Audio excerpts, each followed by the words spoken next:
అరుణోదయ స్తుతి కార్యక్రమంలో అనుదినము మాతో కలిసి దేవుణ్ణి స్తుతిస్తున్న ప్రియ సహోదరి సహోదరులందరికీ మన రక్షకుడు ప్రభువైన యేసుక్రీస్తు నామములో మా హృదయపూర్వక వందనాలు తెలియచేస్తూ ఉన్నాం. నేటి ఉదయకాలం ముందు మన స్తుతి అంశం సందేహపడవద్దు. మత్తయి సువార్త 14వ అధ్యాయం 31వ వచనాన్ని చదువుకుందాం. వెంటనే యేసు చెయ్యి చాపి అతన్ని పట్టుకొని, అల్ప విశ్వాసి, ఎందుకు సందేహపడితివని అతనితో చెప్పెను. ప్రియ సహోదరి సహోదరులారా, ఈ ఉదయకాలం మందు ఈ అనుదిన అరుణోదయ స్తుతి కార్యక్రమంలో మనం జ్ఞాపకం చేసుకుంటున్న స్తుతి అంశం యేసు ప్రభు వారు ఇచ్చిన అనేక ఆజ్ఞల్లో ఒక ఆజ్ఞ, విశ్వాసులమైన మనము సందేహపడవద్దు అని దేవుడు ఆజ్ఞాపిస్తూ ఉన్నాడు. ఎందుకంటే మన పేరే విశ్వాసులము, అంటే విశ్వాసం ఉంచిన వారము. అంటే ఎవరి మీద విశ్వాసం ఉంచిన వారము? విశ్వాసమునకు కర్త, విశ్వాసమునకు అధిపతి, విశ్వాసమును మారు పేరు కలిగిన, విశ్వాసం అనే లక్షణాన్ని కలిగిన దేవుడైన యేసుక్రీస్తు వారు. మరి ఆయన బిడ్డలమైన మనము, మనకి దేవుడు ఇచ్చింది విశ్వాసులం. మన విశ్వాసం ఎవరి మీద అంటే దేవుని మీద. అందుకే దేవుడు ఏం చెప్తున్నారంటే, మీరు సందేహపడవద్దు. విశ్వాసులారా, మీరు సందేహపడవద్దు. సందేహం అంటే ఒక రకమైన అనుమానం, అపనమ్మకం, అవిశ్వాసం, నమ్మకము లేకపోవటం. మరి దేవుని మీద విశ్వాసం ఉంచిన వారు, విశ్వాసులని పిలువబడుతున్నవారు దేవుని యందు విశ్వాసం ఉంచాలి. ఇక్కడ జరిగిన ఒక దృష్టాంతం ఒకసారి మనం జ్ఞాపకం చేసుకుంటే 22వ వచనము దగ్గర నుంచి చూస్తే, వెంటనే ఆ జన సమూహమును తాను పంపివేయనంతలో తన శిష్యులు దోణి ఎక్కి తనకంటే ముందుగా అద్దరికి వెళ్ళవలనని ఆయన వారిని బలవంతము చేశాను. ఆయన ఆ జన సమూహములను పంపివేసి ప్రార్థన చేయుటకు ఏకాంతముగా కొండ ఎక్కిపోయి సాయంకాలమైనప్పుడు ఒంటరిగా ఉండెను. అప్పటికి ఆ దోణి దరికి దూరముగా ఉండగా గాలి ఎదురైనందున అలల వలన కొట్టబడుచుండెను. రాత్రి 4వ జామున ఆయన సముద్రం మీద నడుచుచు వారి యొద్దకు వచ్చెను. రాత్రి 4వ జామున ఆయన, అనగా మన ప్రభు అయిన యేసుక్రీస్తు వారు సముద్రం మీద నడుచుచు శిష్యుల దగ్గరికి వచ్చారు. ఆయన సముద్రం మీద నడుచుట శిష్యులు చూచి తొందరపడి భూతమని చెప్పుకొని భయము చేత కేకలు వేసిరి. వెంటనే యేసు, ధైర్యము తెచ్చుకొనుడి, నేనే, భయపడుకోమని వారితో చెప్పగా, పేతురు, ప్రభువా, నీవే అయితే నీళ్ల మీద నడిచి నీ యొద్దకు వచ్చుటకు నాకు సెలవిమ్మని ఆయనతో అనెను. ఆయన రమ్మనగానే పేతురు దోణి దిగి యేసునొద్దకు వెళ్ళుటకు నీళ్ల మీద నడిచెను. కానీ గాలిని చూచి భయపడి మునిగిపోసాగి, ప్రభువా, నన్ను రక్షించుమని కేకలు వేసెను. వెంటనే యేసు చెయ్యి చాపి అతన్ని పట్టుకొని, అల్ప విశ్వాసి, ఎందుకు సందేహపడితివని అతనితో చెప్పెను. వారు దోణి ఎక్కినప్పుడు గాలి అణిగెను. అంతటా దోణిలోనున్న వారు వచ్చి, నీవు నిజముగా దేవుని కుమారుడు అని చెప్పి ఆయనకి మొక్కిరి. ఇక్కడ జరిగిన దృష్టాంతం మనందరికీ తెలిసిందే.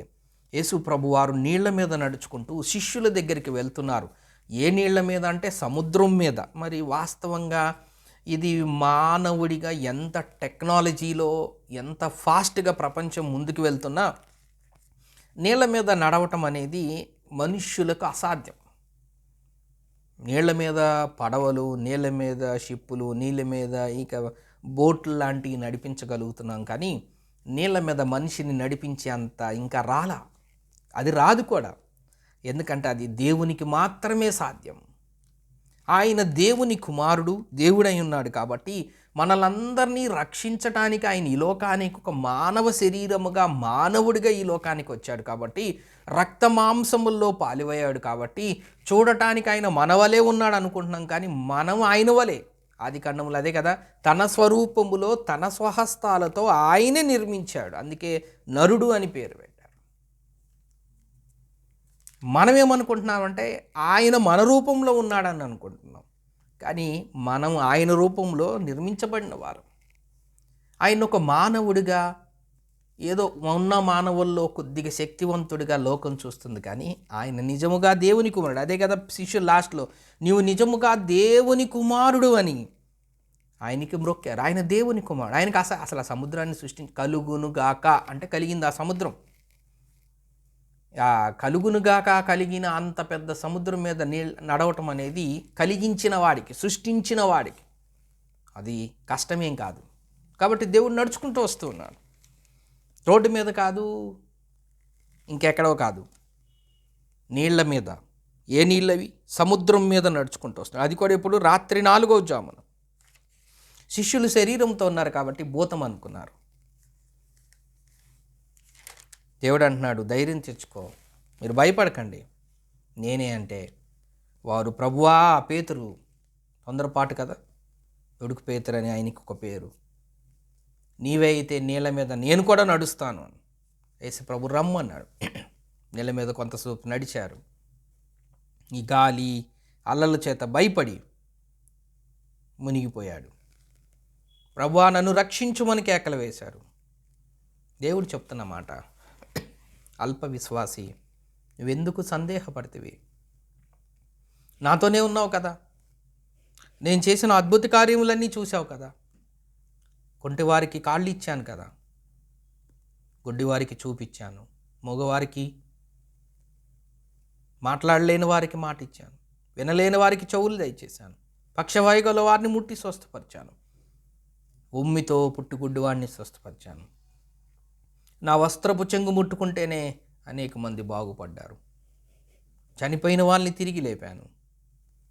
నా శక్తిని నువ్వు సందేహించితివా? నా మీద విశ్వాసమును ఉంచలేకపోతివా? అల్ప విశ్వాసి, ఎందుకు నువ్వు సందేహపడుతున్నావని స్వయంగా పేతురుని దేవుడు చెప్పాడు.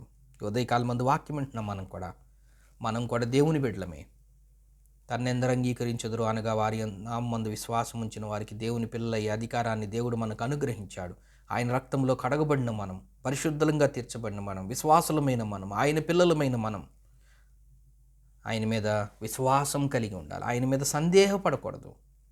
ఆయన మన దేవుడని, ఆయన మన రక్షకుడని, ఆయన మనల్ని నడిపించేవాడని, మన అవసరాలు తీర్చేవాడని, మనల్ని పరలోకంలో అట్లా నడిపించేవారని విశ్వాసం కలిగి మనం జీవించాలి. మనలో సందేహం ఉండకూడదు. చాలామందికి చాలా సందేహాలు దేవుని వాక్యం పట్ల, దేవుని మీద సందేహాలు ఉంటాయి, విశ్వాసం మీద కూడా సందేహాలు ఉంటాయి.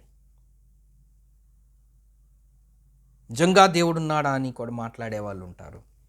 అందుకే ఇలాంటి సంఘటనలు జరుగుతాయని యుగాంతమందు మనకు బుద్ధి కలిగించుటకే దేవుడు ఆ రాత్రికాల సమయమందు శిష్యులు సముద్రములో ఉండగా ఆయన నీళ్ళ మీద నడుచుకుంటూ వెళ్ళి వాళ్ళలో ఉన్న అల్ప విశ్వాసాన్ని, వాళ్ళలో ఉన్న అపనమ్మకాన్ని, వాళ్ళలో ఉన్న సందేహాన్ని దేవుడు తీసివేయటానికి, వాళ్ళని బలపరచటానికి, అక్కడ కూడా ఒక మంచి కార్యమే. వాళ్ళని తిట్టడానికో వాళ్ళని కోపడటానికో అని కాదు, వాళ్ళని ధైర్యం నింపటానికి, వాళ్ళలో ఉన్న సందేహాలని తీసివేయటానికి, వాళ్ళలో ఉన్న ఆ అల్ప విశ్వాసాన్ని, అవిశ్వాసాన్ని తీసేసి బలమైన విశ్వాసులుగా, సందేహము లేనివారుగా, ధైర్యం కలిగేవారుగా ఉండాలని ఒక పాఠం నేర్పించడానికి దేవుడు ఆ రాత్రి జామున ఆయన సముద్రం మీద నడుచుకుంటూ వెళ్ళారు. పేతురు నీళ్ళలో మునిగిపోతుండగా ఆయన కాపాడాడు. అప్పుడు ప్రభు యొక్క మహిమను తెలుసుకొని నీవు నిజముగా దేవుని కుమారుడు అని ఆయనకి మొక్కినట్లుగా, ఆ సముద్రం దగ్గరే కదా మొక్కినట్లుగా వారు ఆయన్ని మహిమపరిచినట్లుగా చూస్తున్నాం. కాబట్టి విశ్వాసులమైన మనం కూడా దేవుని మీద సందేహపడకుండా, దేవుని వాక్యం మీద సందేహపడకుండా, దేవుని విశ్వాసం మీద సందేహపడకుండా, శ్రమల్లో మనం భయపడకుండా, సముద్రంలో మునిగిపోయే అనే శ్రమలు, సముద్రం మీద భూతం అనే శ్రమలు మన దగ్గరికి వస్తున్నప్పుడు మనం భయపడకుండా దేవుని యందు విశ్వాసం ఉంచి, మన సందేహం లేకుండా దేవుని యందు నమ్మకం ఉంచి మన విశ్వాస జీవితంలో ముందుకు వెళ్ళాలని ఈ లేఖన భాగముల ద్వారా మనం జ్ఞాపకం చేసుకుంటూ ఉన్నాం. దేవుడి కొన్ని లేఖన భాగములు మన కొరకు దీవించునుగాక. ప్రార్థన చేసుకుందాం.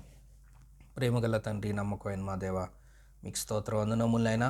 సందేహపడవద్దన్నారు. అవునైనా మాకు మంచి విశ్వాసము అనుగ్రహించడానికి మీరు దృష్టాంతంగా ఇలాంటిని మీరు మాకు అనుగ్రహించినందుకు మీకు స్తోత్రం వందనాలు. మేము అల్ప విశ్వాసముగా కాకుండా, సందేహపడే వారంగా కాకుండా, మా విశ్వాసమునకు కర్తయు దాన్ని కొనసాగించువాడైన దేవుని మీదే మేము ఆధారపడి ముందుకెళ్ళే కృపను దయచేయమని యేసు నామమున స్తోత్రం చెల్లించి ప్రార్థన చేస్తున్నాం తండ్రి. ఆమెన్.